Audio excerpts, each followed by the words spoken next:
Well, good day. I am Russ Charovina. I'm president of the Worldwide Civility Council, and I'm very pleased today to be joined by Robin Rosenberg, who heads up the Live in Their World organization. So, Robin, welcome to this podcast and this YouTube. And just tell us a little bit about what is Live in Their World. Thank you for having me first. It's a pleasure to be here. And just some background so people understand, I'm a clinical psychologist and for many years had executive coaching and psychotherapy practices. I write psychology textbooks for college students and do research on various and sundry things. And Live in Their World uses what we know from research to do what I call civility training in the workplace. Its focus is, its primary focus, or the mission for me, is around diversity, equity, and inclusion. But we don't call it DEI training for many reasons, one of which is DEI typically is not wholly inclusive. It sort of includes everyone but white men. Which unfortunately, I think is a mistake because it is default exclusionary, and everyone has a story to tell.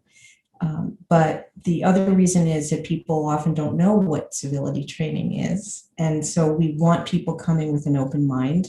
People have a lot of misconceptions about DEI training, and underneath DEI training and civility training, to me, is fundamentally respect. What I term unearned respect, which is just because, it's not, wow, this is such a great podcast, I really respect the work you're doing, right? That's earned respect. But unearned respect is just because you're a person. And so we offer various services, one of which uses virtual reality to help people really understand the perspective of other people who are different themselves, in sexual harassment prevention, of what it's like, to be on the other end of the slippery slope of harassment. Again, for demographic information, what it's like to be a Black man in the workplace and the ways that biases play out in behavior. So, we use VR to catalyze the learning and really help people get curious. And then we also have e-learning and collect data and stuff. So that's our program. We also offer leadership training and coaching. Boy, was there a lot to unpack there. And Yes. I think we could take a lot of time on many of those. And for our listeners and viewers, DEI, of course, is diversity, equity, and inclusion. And fascinating to me that you point out that DEI by its nature is somewhat exclusionary. Frankly, that hadn't occurred to me before. And it can be. It doesn't have to be, but it typically can be. As a white male, I'm so focused on the inclusionary parts of better understanding DEI and seeing where my blind spots are, that it just didn't occur to me that, yes, it could be somewhat exclusionary. The concept of psychology integrated into civility is something that's also fascinating to me. My efforts with civility have been long running for almost 8 years now. I guess that's long running, maybe not in some circles. And to me, it all boils down to individuals changing their behavior, changing how they act. And to do that, we first have to be willing to be introspective and to see our blind spots and admit that we are far from perfect and we have flaws and errors in our ways. So how do you go about getting somebody who is so set in their ways, as I am, to first recognize that they may not be as perfect as they might want to think they are, and then be open to some of these catalysts of changes you're talking about? Well, let me step back because I'm not 100% sure that I agree with you about your premise about Fair. self-awareness.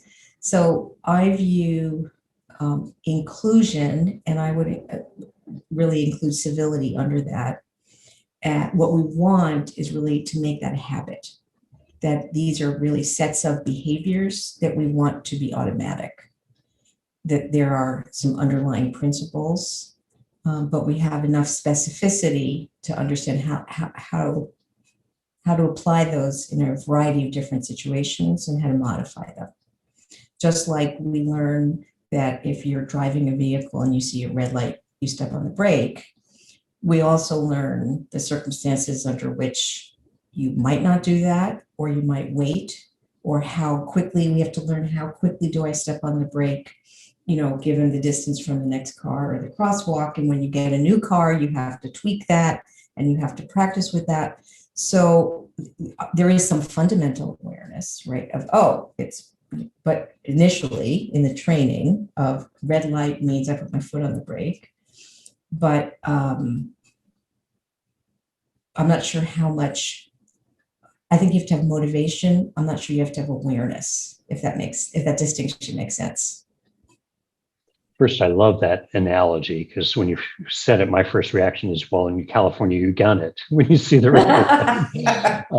But that's about changing your habit. And to me, I'm also a financial advisor by trade. And so getting people to change their habits with money as adults is very, very difficult. And that's where I tie in the awareness, is to get them to make that change. I first have to help them to understand what it is they want to accomplish, what their current habits are. I see. Okay, that level of awareness. I got it. I misunderstood what you meant by awareness. So that's interesting. I'm still not sure I agree 100%. I think motivation is really important, whether it's motivation to do the right thing, right? Or it is motivation because the company says this is how I have to behave, and that my compensation and performance review depend in part on this. Right? That's also motivation. You do have to have awareness to understand what should I be doing differently. So if we think about habit formation, right? You have to be motivated because habit change is hard. You do have to have the specific guidance of, if I'm supposed to be developing a new habit, that means I have to do something differently. What is it I should be doing differently? It's a little different with finance because it's a collaborative set of goals that you're working towards, versus in an organization, they may tell you what the goals are. They actually don't need you to understand them, although there are problems with that as well. Ideally, you have the buy-in. Right, you have to buy in. And actually in a team, you really do want people discussing it, because people have different values. And so what civility means really is dependent on one's values. If you're from Japan, what civility looks like is really different than if you're a New Yorker. Right, you do have to have discussions, because civility is about the other person and not about you, in a sense. Right.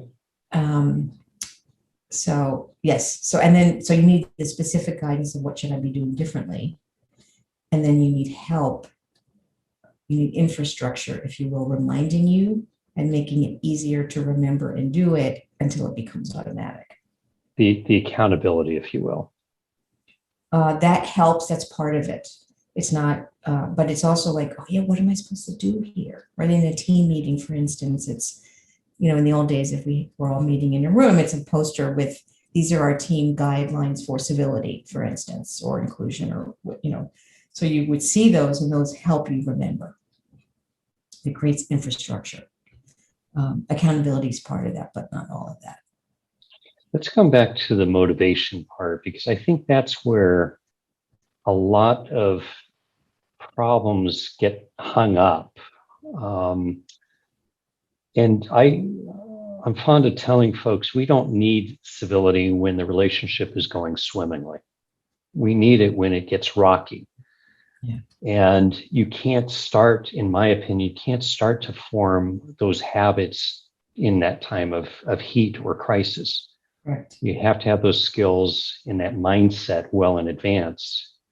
Kind of like I can't, forgive me for this crude analogy, but I can't decide I'm going to be faithful to my wife at the time that somebody attractive is hitting on me, which fortunately is never a problem for me. But I have to decide that that's the kind of mate I'm going to be well in advance of any kind of temptation like that. So motivation, especially in the workplace and on other teams, you mentioned that it can be, these are my words now, more inwardly generated, or it can be more externally generated. You will do this or you're going to be fired or get written up or what have you. So expand on that, if you will, and especially on how it can be more the carrot rather than the stick, more the internal versus the external motivation. So storytelling, I think, can play a really big role. This is actually what the data show. Intrinsic motive is called, when it's internal motivation, it's called intrinsic motivation. It's for its own sake. And that is always, powerful because you carry it with you wherever you go. Versus when it's extrinsic or external, if you leave that job and go somewhere else, maybe you'll continue, maybe you won't. And also people don't like being told, Americans don't like being told what to do. So that's a whole other problem. We can get kind of oppositional. So what we do know is that so part of the reason we use VR is to create that internal motivation, that intrinsic motivation of just, hey, have this experience, see what it's like.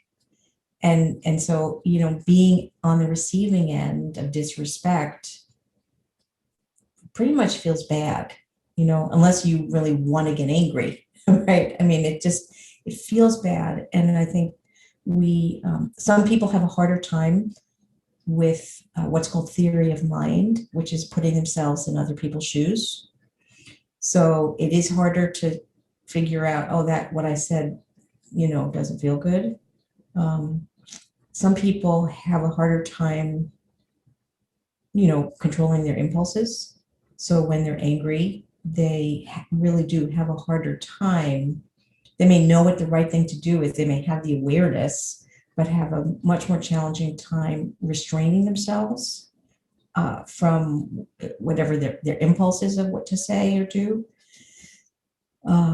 So motivation can help a lot. And so that's where, if we say to you, hey, this is what it's like on the receiving end, that really helps, because most people want to be fair. They want to be decent. And so if you couple storytelling with giving people specific guidance, right? So here's what you can do, right? I think that's a twofer. That's a win. I think the other thing that we know works in organizations is when a leader talks about why it's personally important to him or her. It's version of storytelling, right? That can be very meaningful and motivating to people. Having discussions just about what it has been like to be on the receiving end. Again, these are all different versions of storytelling, of just really learning, oh, that sucks. I don't want to be the person who makes someone feel that way. I remember many decades ago in religious school, what I think was referred to as the blue eye experiment. Yes. And I know it's incredibly controversial, but boy, was it powerful to me. For folks that aren't aware of it, and I may not be describing it with complete accuracy, but for a period of time, everybody with blue eyes gets some kind of reward that the rest of the class doesn't. Maybe they get to sit in the front of the room, or they get to leave for recess early or something, and you feel elated because you have the blue eyes. And then next thing you know, somebody that was whatever, they changed it, and now you went from feeling elated to feeling like the lowest run, and incredibly powerful. It was kind of 1960s version of VR, perhaps. But I understand it's very, very controversial, and I don't believe it's really done They don't anymore, do at least not in that version. There are other exercises that they do with kids, but the point is being on the receiving end of unfair discrimination, right, is very powerful.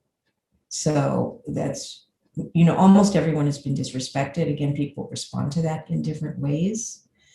And so I think the motivation is there. Some people have much more of a challenge with the follow through. When you talk about storytelling, I think it's a given at how powerful those personal, heartfelt stories are. How much does that overlap into role playing, perhaps in your practice and so on? Is that something helpful? Are there better ways than others to do that?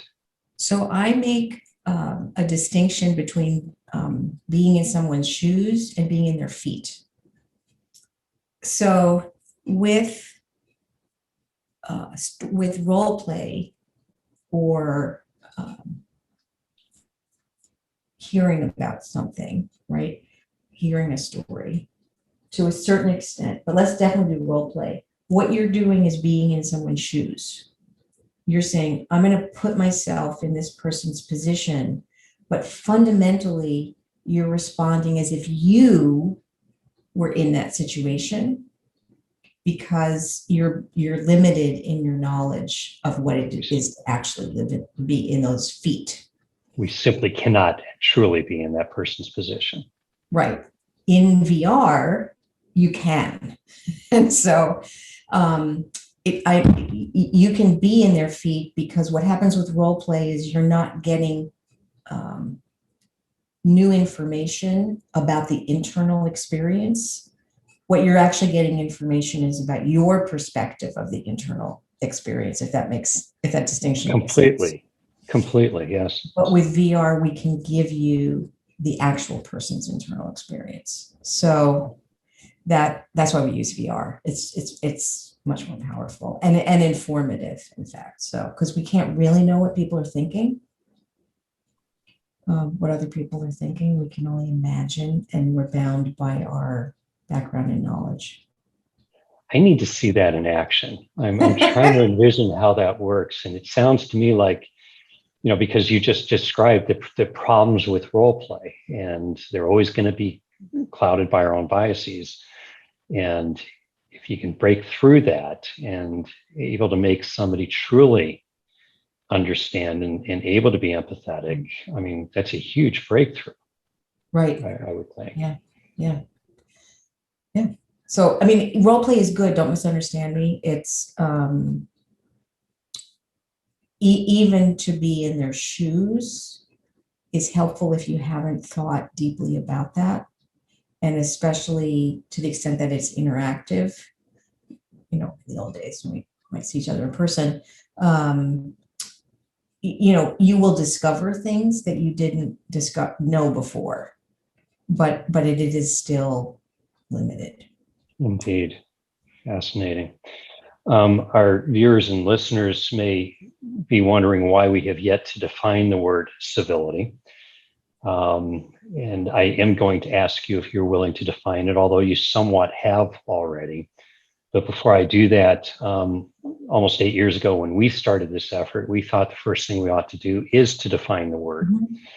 And a group of us spent 4 months of futility coming up with pretty close and pretty cool definitions, but nothing that quite fit the bill.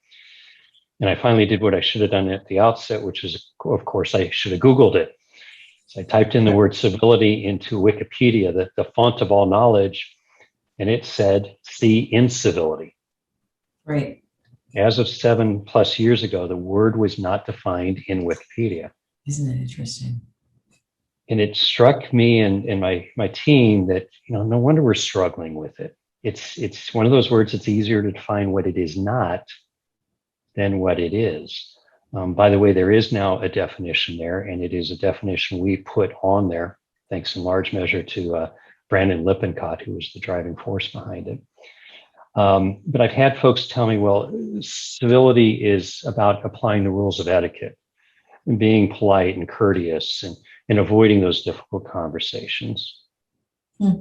I've had others tell me, no, it has nothing to do with that. It's solely about being able to engage in difficult conversations. And I come down somewhat in the middle, and I'm gathering you're of the same ilk in that you have to have a basic level of dignity and respect for that person before you can begin to engage in those difficult conversations. So I don't necessarily frame civility around difficult conversations. For me, civility is about conveying unearned respect towards other people.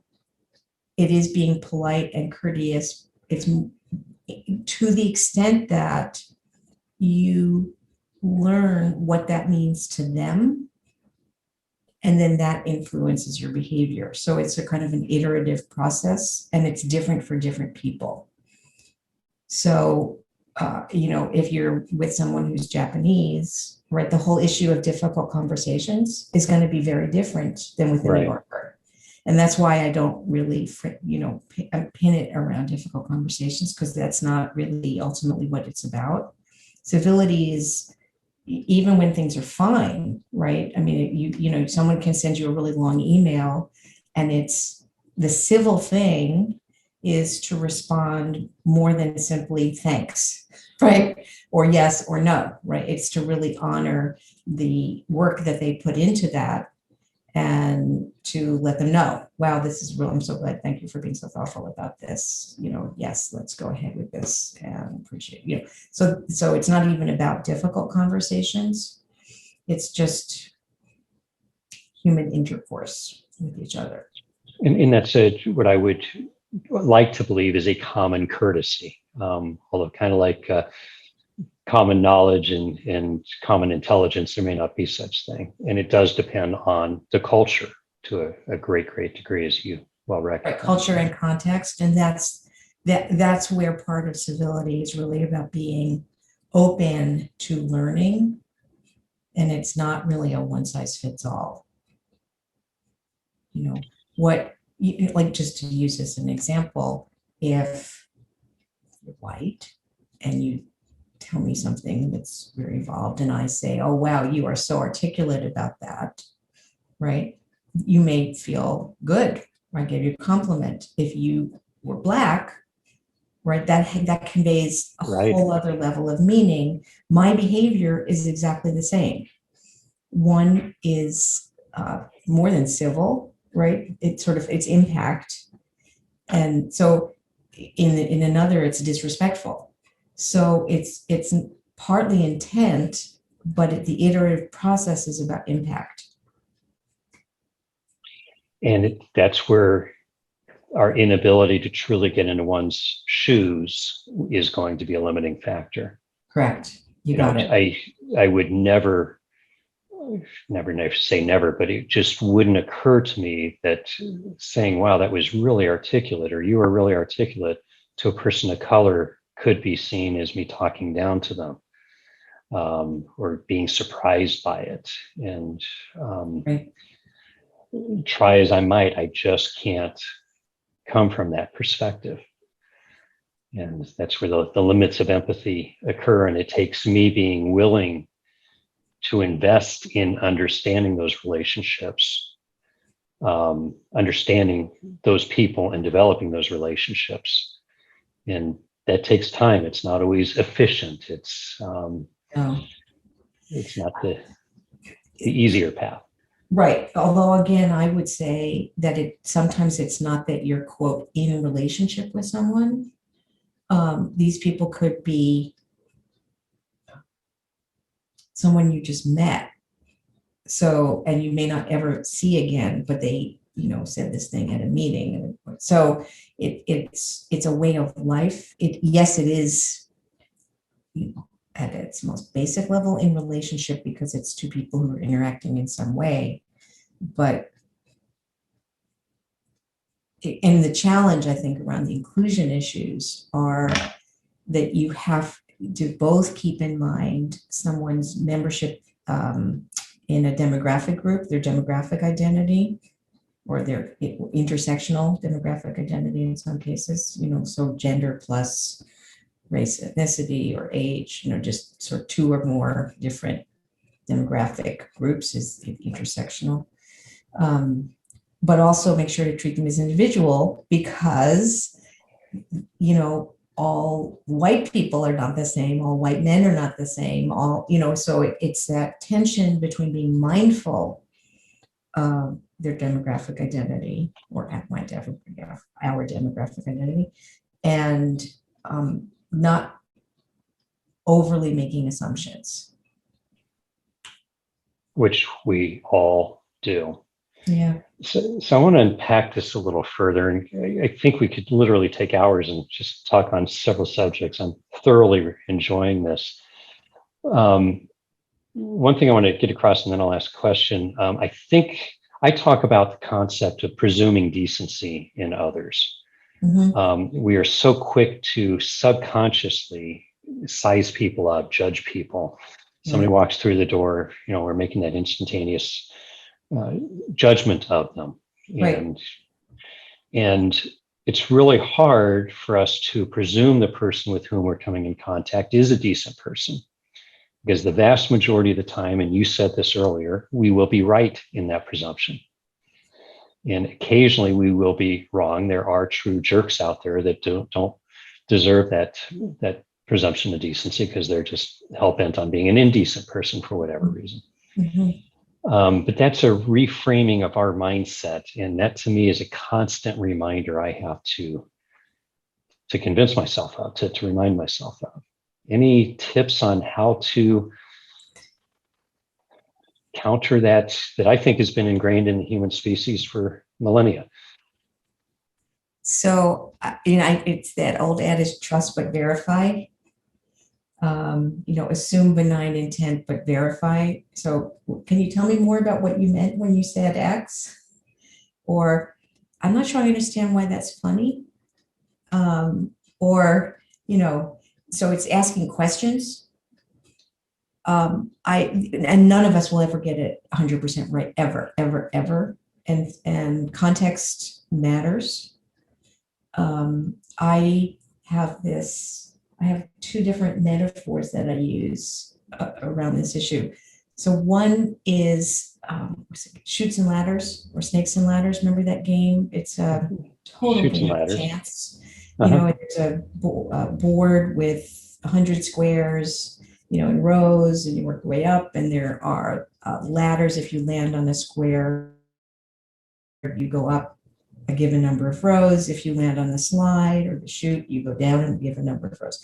And I think interpersonal trust is like that game, like that board, which is we will do things that betray trust, right? Sort of trust but verify, right? That's where we get trust.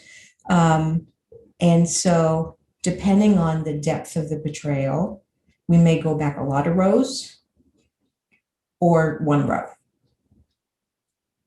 We have to re-earn trust. We have to go back up.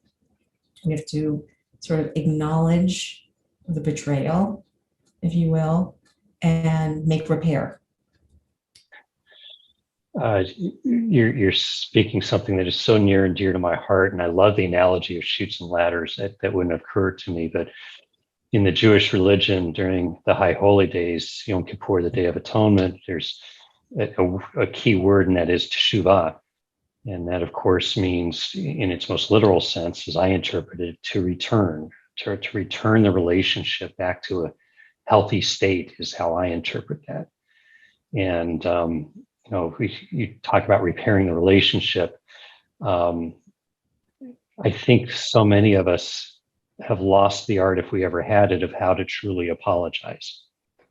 Robin, I'm sorry you felt that way. I'm sorry you interpreted what I said that way. That, of course, is not a true apology.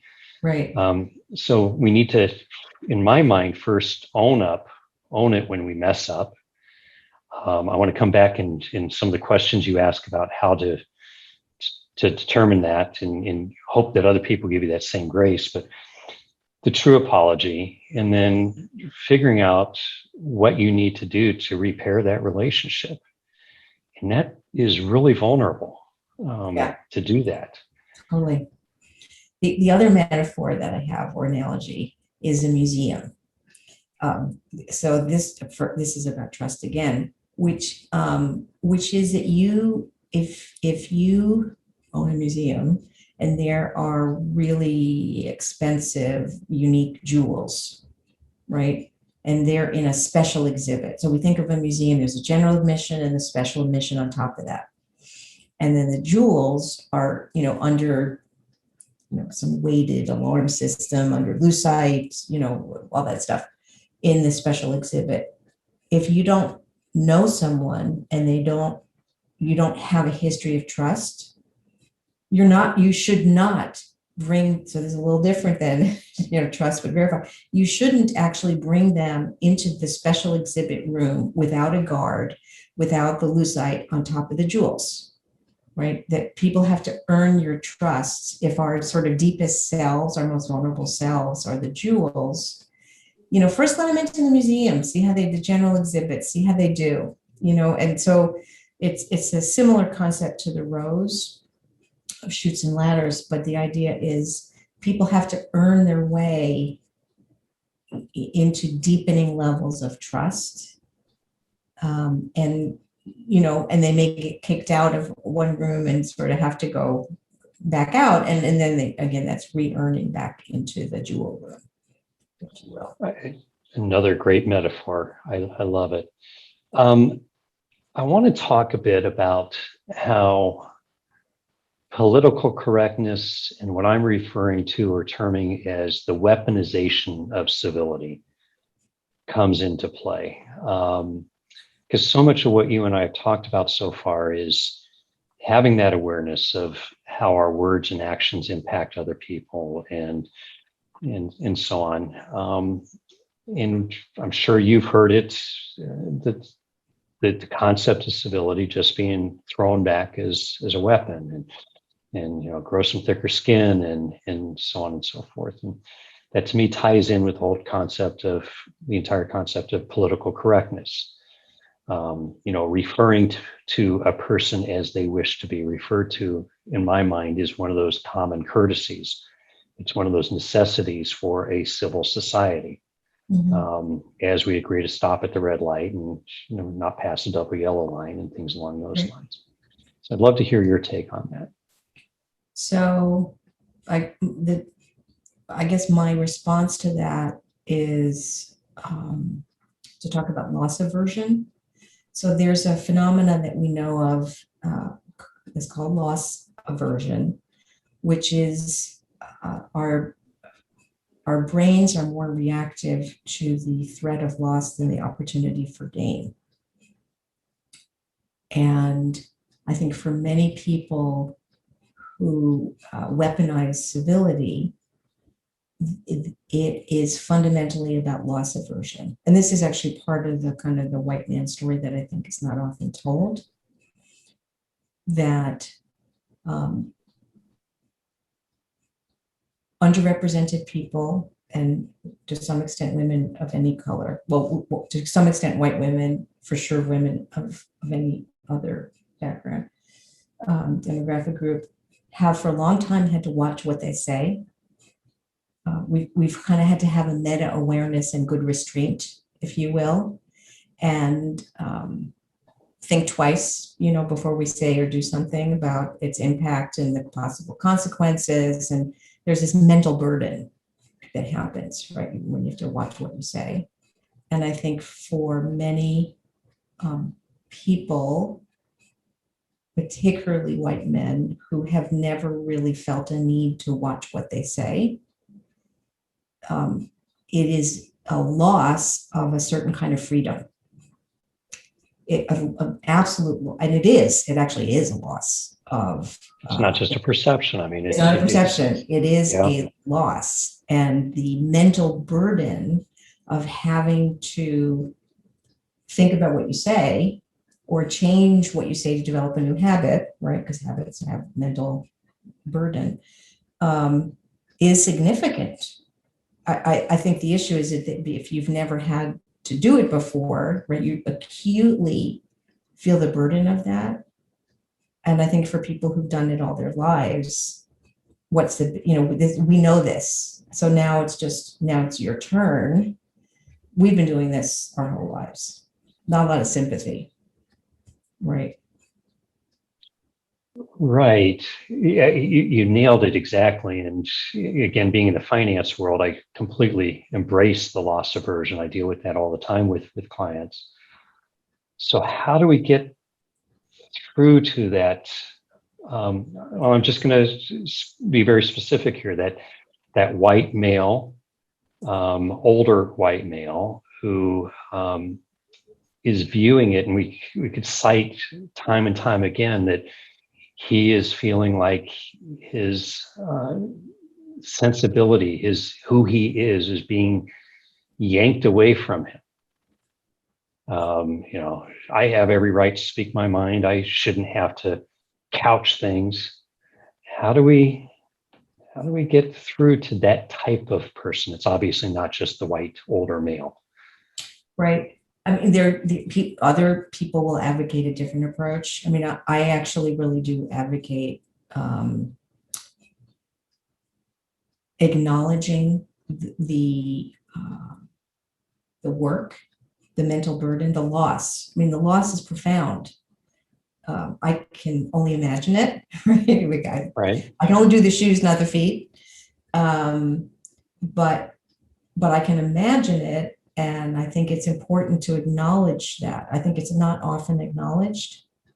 Validate the other person's experience is often the first step in a conversation. I mean, we do coaching, and part of that really is, I mean, all the research shows if you're in conflict with someone, it's how to turn conflict to conversation, and you have to have the two parties really being willing to hear each other. And so that's the part about validating the experience before you can actually then come together. This is my experience, this is your experience. So the first step is really just, this is what it is, and it is hard and it sucks. And, your brain is firing like crazy with loss aversion. However, just because your brain is firing that way doesn't mean that you have to behave in a certain way. Then you can have other parts of your brain engage. So, sorry, go ahead. No. I'm trying to be respectful because you have far more to say that's of greater value than I do. I'm just kind of processing as you're saying that. For our listeners and viewers, I hope you caught on to something that Robin said. And I try to say this a lot, that there are times when you just can't say, I understand what you're feeling. And as far as you can legitimately say is, I think I can imagine, I'm trying to imagine what you're going through, what you're feeling, things like that. And I know when people say that to me, when they say, I know what you're saying, and I can tell they're not in my feet, that I kind of form a defensive wall, if you will, and they've lost credibility in my eyes. But when somebody says, I can only begin to imagine what you're going through, what you're thinking, that builds their credibility, and it's building the relationship. And that to me is true empathy. And I'm more willing to invest in the relationship and open up. Right. And so much what we're talking about, I think, is a judgment that we make, again, very subconsciously, in how much am I willing to invest in this relationship? It should be a foregone conclusion that our family, or especially our nuclear family, are the ones in which we'll place the greatest investment. And yet, all too often, we treat those people the worst.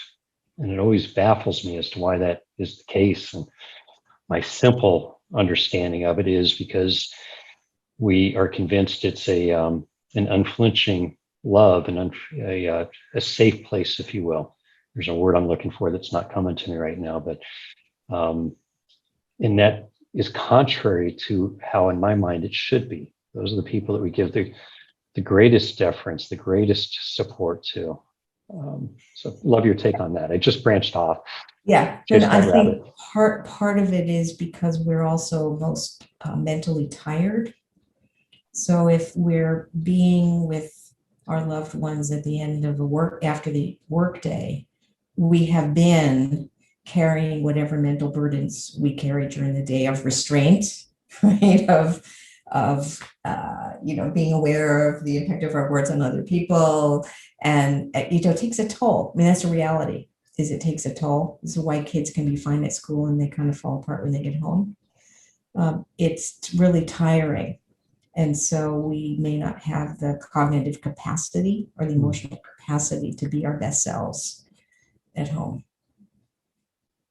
A great point that obviously I hadn't considered. And it is that safe place ideally, but if we abuse it too frequently, it's not going to be that safe place for long. And it's going to engender an equal and opposite reaction to some degree. Right. And so, sometimes what can work is people really need some time alone to regroup, which is harder with work from home, right? We used to have a transition time when we were commuting to leave the workday at work and have our thoughts to our thoughts and then be prepared to greet the family, so to speak. And we don't really have that with work from home. If you work, at a local WeWork or something nearby, you will have some commute time as well, some transition time. Some people are recommending you walk around the block to create that transition and just give yourself a breather. And then I had another thought by way of making repair. When we all worked in an office together, if we had a team meeting and you and I had a powerful disagreement, right? And I was quite emotional about it. After the meeting, and I realized, gee, maybe I said or did something, I can walk by your desk or your workstation, and I could tell by it, do you make eye contact with me? Do you intentionally not look at me? If I smile at you, do you smile back? If I stop by your desk and I say, hey, I'm going to the coffee area, do you want me to get you something? So I'm trying to make repair. We don't have to have a discussion, right? But there's that little, I call these micro interactions that are the glue that really kind of bind us together powerfully and let us have trust, trust but verify, that they give us opportunities. And I think with work from anywhere, it is much more complicated because we have to now schedule a time. Are you free now? Everything has to require a written, and then it has to be a conversation, right? There can't be these little micro interactions of testing the waters. And that is a huge loss, an absolutely huge loss.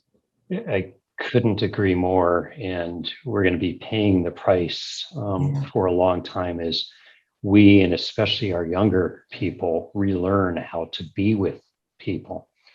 As grateful as we are for Zoom, we just can't pick up the nuances. I'm finding that in my professional life and my personal life as well.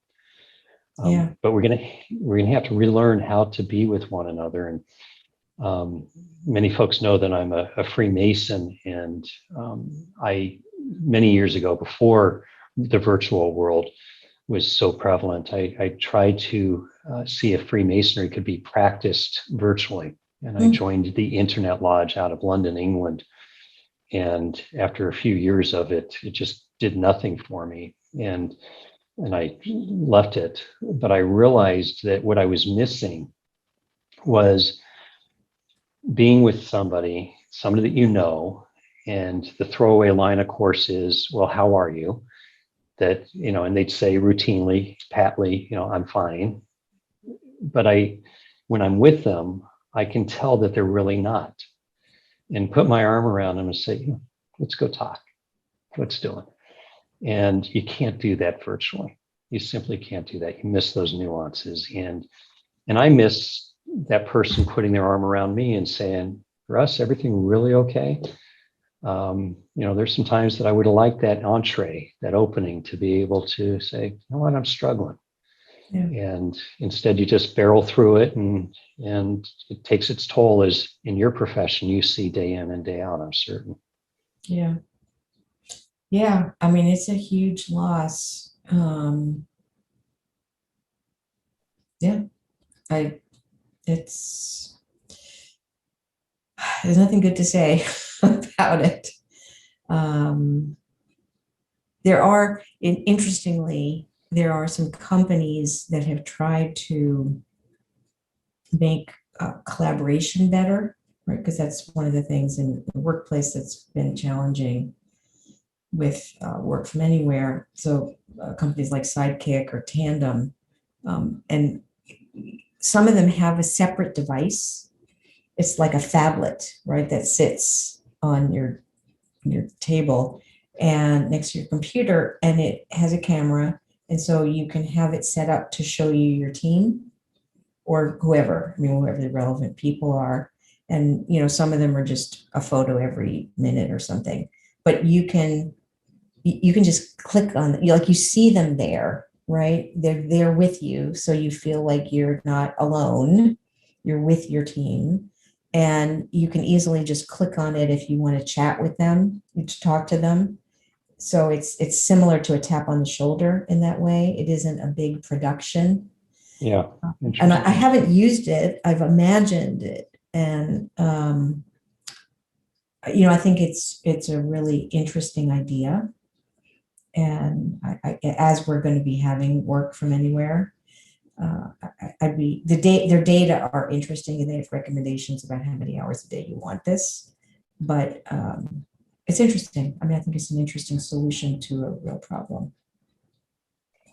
Indeed. And I think what this pandemic has taught me is, while my family and I coped with it extremely well, and because we're privileged to be able to do that. I have the careers, I have the technology. We live in a neighborhood where it was safe to get out, and beautiful backyard and so on. But even as privileged as we were, it would be easy to stay in that kind of cocoon. And yet I thrive on those personal interactions.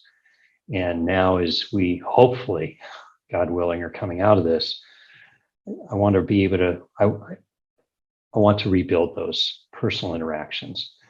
I'm just not whole because I'm lacking those. I totally understand.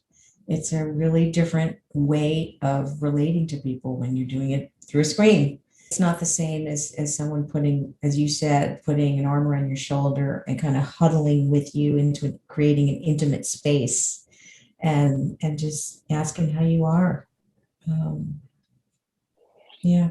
And yet Zoom allowed you or me to save a 3,000-mile trip today. Exactly. Robin, I am so incredibly grateful that our paths have crossed. Please share with our listeners and viewers how they can get a hold of you, and how they can find you. Sure. Just go to liveintheirworld.com, and there's a contact us button, and just send me an email. We have our own podcast called Their World. So folks can listen to that, the Dear Robin column, and you can submit your question anonymously. I'm on LinkedIn, Robin Rosenberg Psychology. Live in Their World is on LinkedIn. We're on Twitter. Live and then the letter N, Their World, because that's the number of characters we got. And yeah, we'd love to hear from you. And it's been a real pleasure. Oh, the other thing is we also have, we always have a free download on our homepage and also on the publications page. So, an ebook or a white paper or something. Oh, terrific. Again, one of our internet skipped out for part of that, but I will subscribe to Live in Their World podcast. Did I get that right? It's actually called Their World. Their World podcast. I'm going to subscribe to that. I'm going to go to your website and check that out. I will admit that when I host these podcasts, I want to know as relatively little about the person that I'm interviewing so that I don't form preconceived notions, and I just let my curiosity take us wherever it goes. So now that we've accomplished that, I'm going to go check you out a little bit further. And I hope that we can develop an even stronger relationship, because I think there's a lot of overlap. I would love that. And I'm going to issue a cheap, shameless plug for my book.